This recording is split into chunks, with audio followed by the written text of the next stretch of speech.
في أحد شوارع القاهرة القديمة وتحديداً في حي الساحل انطفأت ضحكتان صغيرتان للأبد. ليلة بدت هادئة حتى اكتشف الجيران الحقيقة: جثتان لطفلتين داخل الشقة وآثار تعذيب لا يقدر عليها بشر.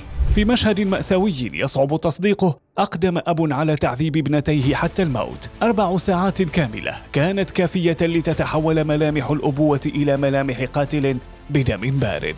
السبب: فصل الطفلتين من المدرسة بسبب غيابهما المتكرر.